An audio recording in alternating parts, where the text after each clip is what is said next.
Okay, my extremely good friends, hold on to your hats because I am about to blow your mind. Everybody seemed to be enjoying the one I did about Typhon, the dragon in the desert. So I am going to do one about Quetzalcoatl, who was the feathered serpent. I've heard of him referred to as America, America. And that's where he happens to be. And this is what he is represented as in the glyphs from, I guess, the Mayans, the Aztecs, whoever. But this is what they show him. And he's eating a guy, a person. I mean, that's what it is. Now, there's a couple of things I want you to look at very carefully, because I'm going to show you this creature. And he did exist. As far as I'm concerned, there is no way to discount that. After I show you the evidence, you make your own determination, but I think I can present an absolutely compelling case, which I will right now. So, get ready. Okay, I want you to pay extremely close attention to what I point out to you. I mean, very close attention. You see his beards? You see the little white beard coming out of there? You see his headdress with the feathers sticking up out of his head, the big headdress. And you see this belly-looking thing that wraps right around and it sort of snakes around, and then all the fluty tail feathers sticking out in the back.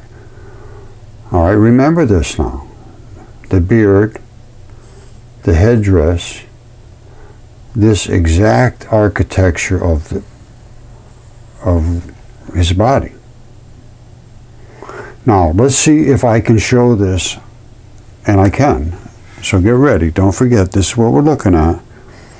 And I want to point out those features, and let's see if we can find it. The first thing I'm going to show you is a feather in his headdress. All right, that's the first thing. And then I'll back away, and we'll see his whole outline. Okay, this is Google Earth. This, I'm saying, is the rib of a hair, just like this. You see the little blocky looking things in there, just like that. Comes off. There's another one over here. These little, and I think they're just the little barbels, but whatever. These are the hairs, I mean the feathers coming off, and I will show you the rest of his body, and this is part of his headdress. So I'm going to back right out. All right, and this is all still part of his headdress. And there he is right there in his most spectacularness. This is the headdress. All right, let me just follow it over. First of all, you see the different colors? That's a different type of texture, a different type of skin, a different type of scales, whatever it was. But that's why it's a different color. And anything where you have feathers, everything grows extremely green in feathers. They sell feather meal, so to make things grow green. Now, blood also makes things grow green. So don't forget, what did I talk about before? I talked about the headdress, and here's his headdress. And it goes all the way back just exactly like it does. There it goes right there. It's exactly like it was. And that's the reason it's going green, because of feather meal. This is his body. Remember his beards? There's the beards right there. There's the beards right there. And here, of course, there's a snake body. Remember that big snaky body coming wrapped around? All right, so, I mean, this is Quetzalcoatl. And the size of him is the entire east coast of the United States. You see this? This is his body. Comes all the way down around, all the way down. And you can see the break. You have to look and see just to see the pattern. You see the pattern, you see the pattern, you see the pattern. You see this? This is runoff from a dead, decaying body. This is all runoff. All right? And this is his body still coming around. Let's come back out. Here's his body. Comes, wraps right around, right around, right around, right around. And this is the runoff. That's why it's a different color. This is the body. This is the body. This right here is where he poops.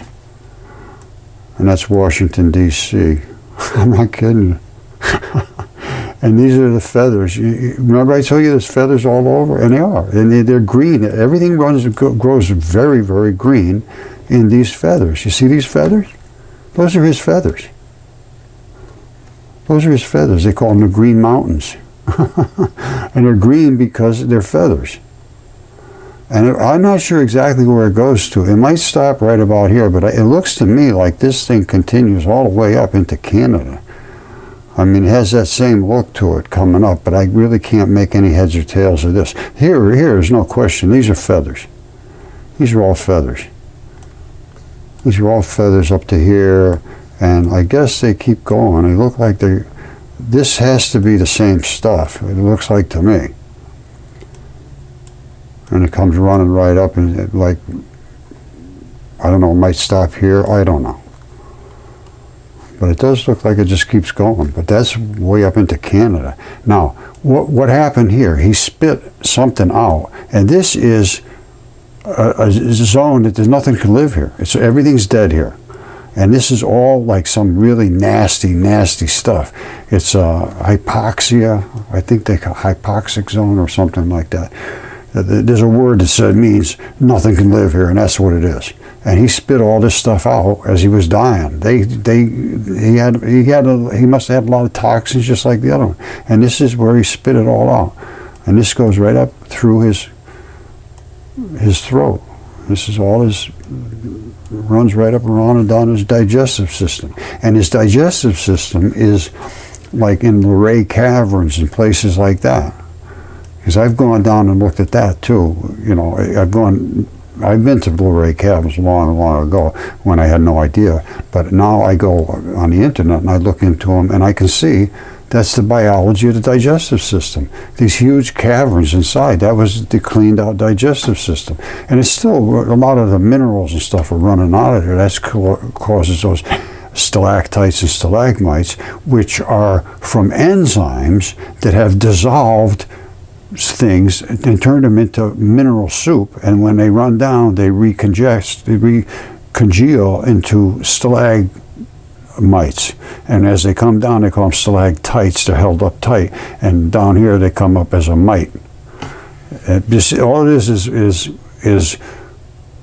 enzymes invading whatever is up there and turning that into a mineral soup.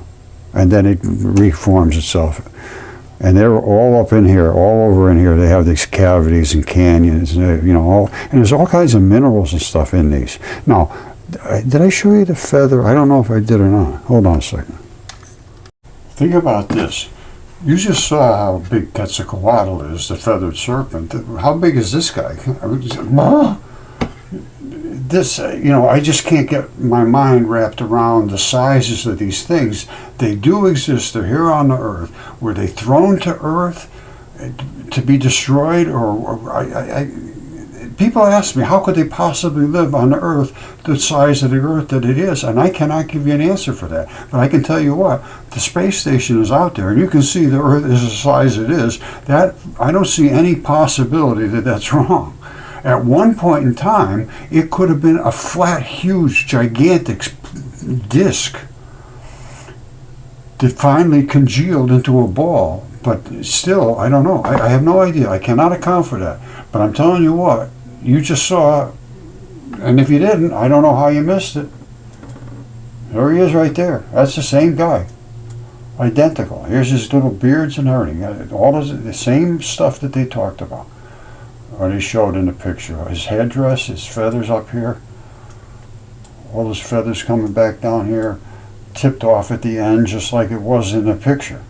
It looks like they're tipped off here. I don't know what's going on there. Maybe that's nothing to do with him at all. But for certain, these are up here are feathers. There's no question about that. And that does look very, very similar to what's in the picture.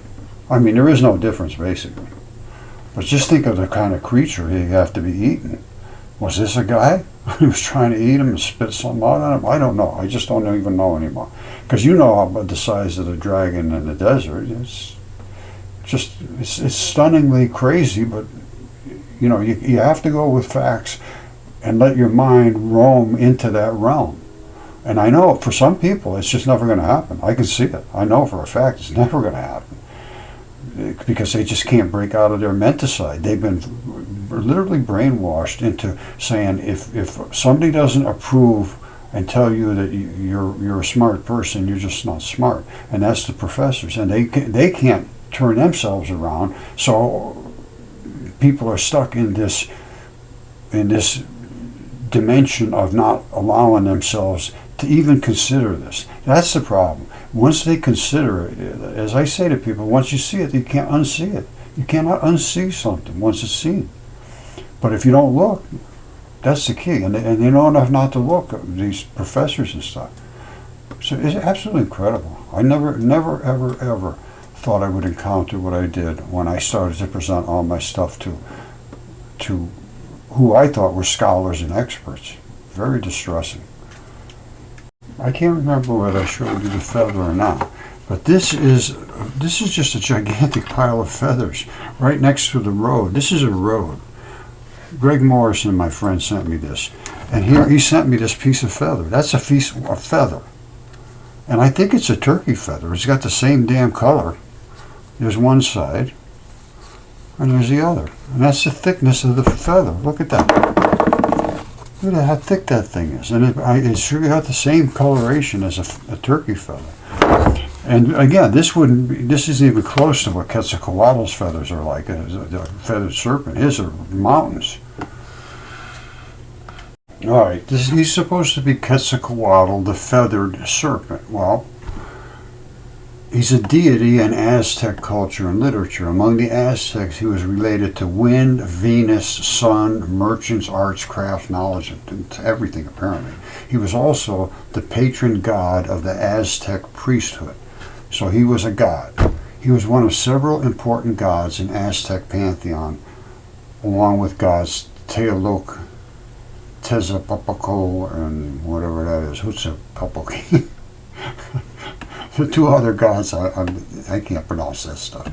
The two other gods represented by planet Venus, that's a real killer right there, are Tlaloc, Ally, and the good god of rain, and whatever that is, Lutis, Psychopop, and its twin. Well, all I can tell you is I'm showing you Quetzalcoatl. Now, whatever, they got a lot of things they talk about in the ancient past, but it goes back to not that long ago, really. All right, the earliest known documentation of the worshiping him was only in the 1st century or the 1st century A.D. The period lies within the late classic period from 400 BC to 600 AD. That's the earliest they have of him, talking about him.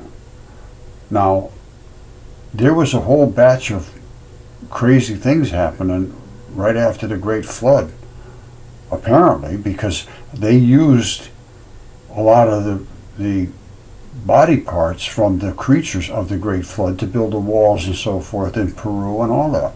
That's all from body parts that were still soft. Even Petra, when they carved it, that's carved out of an artery, literally out of an artery. And it was still wet and muddy and clay when they carved it. You know, not muddy, but it would have been dried up sort of, you know, softish clay. And that's why you see all these crazy looking things all over the world that nobody can explain because they're body parts of gigantic creatures. I never make statements I can't support. That is Petra the treasury. That's carved out of a blood vessel. These are muscle sarcomeres. This is up above where they have the connective tissue which attaches to the muscle sarcomeres.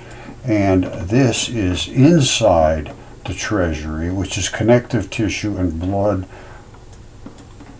and all that stuff. This is just nothing but a side of beef that's carved into, basically. And in addition to that, here is the face of it. And these are the sarcomeres. You see these little blocks? And how they're dark here. These pinch, and they're sarcomeres, they're muscle. And you want to see what it looks like from a distance? This is Petra. You see it down here? These are all sarcomeres. And this is all veins. I mean arteries. These were all arteries, and that was the main feeder for this area here. And they just carved into that because it was the source of blood. And it was just nothing but really like clay. Blood is just nothing more than mud. Blood is mud. All right, and of course, if it mixes with some minerals and so forth, it becomes basically a red clay. Red clay is mud. Is blood. It's all the same thing. Let's go with that. But you can see, these are all sarcomeres. You see the sarcomeres here? They're everywhere. They're everywhere. And that's why you have this color, and then you have that band. You see this color, and then that band. That's how they pinch together. That's how sarcomeres work. So, I like I say, I don't like to make statements I can't support, and that's the support of my statements. I'm showing Quetzalcoatl and exactly what they showed before, and no question is what it is. Now, how you deal with it in your own mind, that's up to you. I love you all. We'll talk again. Trust me.